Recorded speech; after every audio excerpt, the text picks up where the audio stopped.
Greetings, darling. Well, today is going to be an interesting one. I am going to take you on a journey back in time as we discover 3 lesser-known real witches from history. Mother Shipton, prophetess and soothsayer, Ursula Southey. She was born in the 15th century, born in a cave outside Knaresborough in North Yorkshire, and was known for 2 things: her stunning intellect and charming smile. Oh wait, never mind. She was known for 2 things: her hunchback and her bulging eyes. She was known for being a writer of predictions, a seer like Nostradamus. As Ursula grew, so did her knowledge of plants and herbs. When Ursula was 24 years old, she and a local carpenter, Toby Shipton, were married. 2 years later, in 1514, Toby Shipton died. The town believed Ursula to be responsible for his death. It's a bit unfair, considering all the good work she'd done for them, and she clearly loved her husband. There's no recordings otherwise. He must have liked her too, to marry her, hunchback and all. No, she went and apparently killed the only person that was nice to her. That makes perfect sense. The grief of losing her husband, as well as the foul words of the townsfolk, probably mostly the latter, prompted Ursula Shipton to move back to the woods, back to the cave in which she was born, where she stayed the remainder of her days. Here she continued to make potions and herbal remedies. Over time, Mother Shipton's name slowly became more and more well known. As her popularity grew, she revealed that she could see the future. She started by making small prophecies about her town and the people within. And as her prophecies came true, she began telling prophecies about greater things, such as the monarchy and the future. The first known edition of her prophecies was printed in 1641, 80 years after her reported death. Isabel Gowdy was a Scottish woman who confessed to witchcraft in the 17th century. In a town near Nairn. Nairn are fantastic, by the way. Not sponsored, but if you guys ever want to send half a dozen boxes of fruit and seed oatcakes to a specific YouTube witch with perky boobs, feel free. I need them for my afternoon tea. Her testimony, apparently achieved without the use of violent torture, so they've used humane torture or something, provides one of the most comprehensive insights into European witchcraft and folklore at the end of the witch hunt era. During her trial, Isabel would have been kept in solitary confinement, where she was likely beaten and deprived of sleep. So that's the humane torture.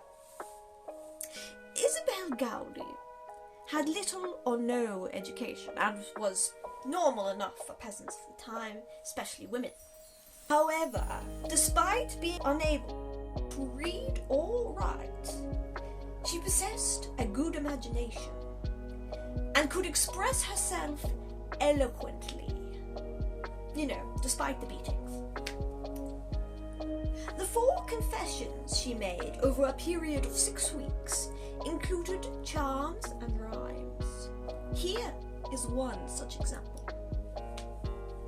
I shall go into a hair with sorrow and such unmeekle care, and I shall go the devil's name. I why I come home again. I don't know what she's on about either. Something about rabbits. There were even claims that she was a member of a coven of witches in service of El Diablo himself, who engaged in intimate relations with him. Lucky girl. She claimed also to have met the king and queen of the fairies. It is unclear whether Gaudi's confessions are the result of psychosis or torture. Probably both. It has been suggested she may have suffered from an illness known as ergotism, which can produce hallucinations and other mental instability. By the way, don't look that up. It is super gross and makes my eyes bleed. Stay far away from the Wikipedia page. Fine, here's a portrait. That thing. That. Yeah, we don't want that. There is no record of Isabel being executed, although this is not unusual. Records are often lost or misplaced over time. Following the verdict, she would have been transported by cart to the outskirts of Narn and likely strangled and burnt, probably with whoever else was condemned to die.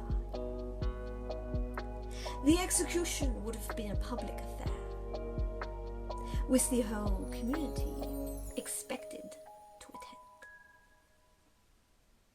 I hope somebody was there to hand out biscuits to make it a bit, to lighten the mood and all. If I was there, I would have. The jolly good biscuits. Bridget Cleary was 26 years old in 1895. A talented dressmaker, she'd been married for 8 years to Michael Cleary. Her cousin, Johanna Berg, would later say in court that the couple were on good terms, and she never saw them quarrel or dispute. Bridget had become ill with a cold in the days prior to her death. Over the coming days, her house would be occupied by several relatives and neighbours, amid a growing concern that there was a supernatural presence and a supernatural element to her illness. Now, this was in County Tipperary in Ireland,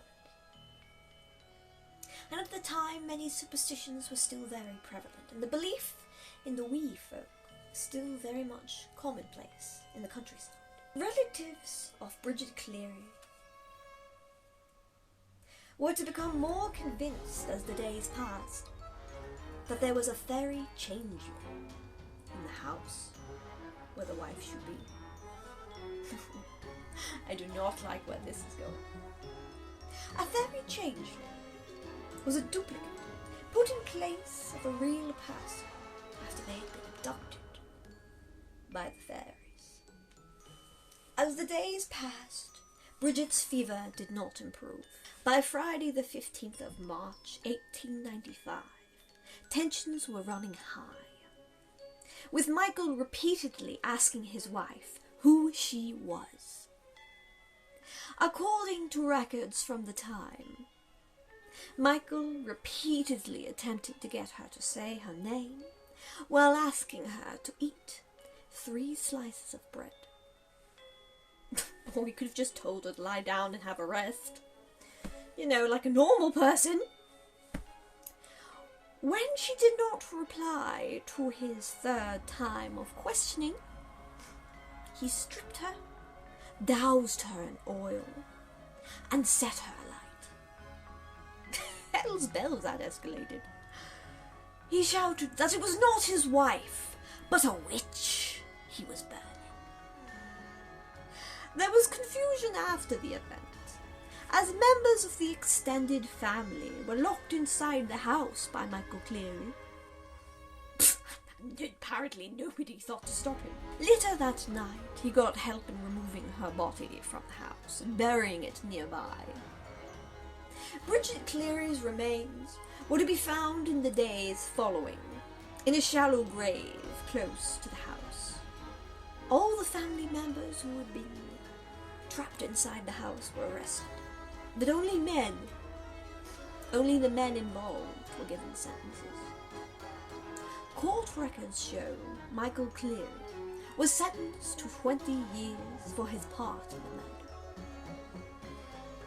And on his release, oh dear, of course he got released after setting his wife on fire for being sick. He went to Liverpool and then to Canada.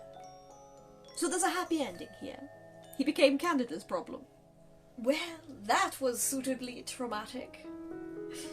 I liked the Shipton one. At least nobody burned her alive, even though they ostracized her and exiled her essentially to the edge of town. History was not kind to witches, but we've gotten our revenge over time. Who do you think is behind the rising inflation? Oh no wars, no Russia. Pish posh. I got my coven of girls in Romania working hard. I call them my glam grannies. They do like a bit of bling to go with the headscarves. They're hexing the heck out of oil and electricity. Gotta punish man for their sins, etc., etc. But I may change my mind if you show me some support. You can support me with a one-time donation via PayPal or Wish Tender. You may even send me a gift that's thrown, and perhaps I will wear it on one of my videos. Such as this necklace. It was a gift from a minion. Or, if you want exclusive content of a more salacious... Is that a word? I think it is. Of a more... I don't know if it's a word, or did I just make that up? If you want exclusive content of yours truly, not seen anywhere else, then subscribe to my Fansly, which I am sort of using like Patreon, only sexy Patreon, because Patreon's a bit boring. If you subscribe, you may potentially find your name at the end of videos. And if you have any recommendations for future videos, please let me know. And leave them in the comments. I make sure to read and reply to as many comments as I can. I'm a small channel for now, but I am hoping to take over the world with my army of minions. So, remember, stay spooky. And until next time, my darling.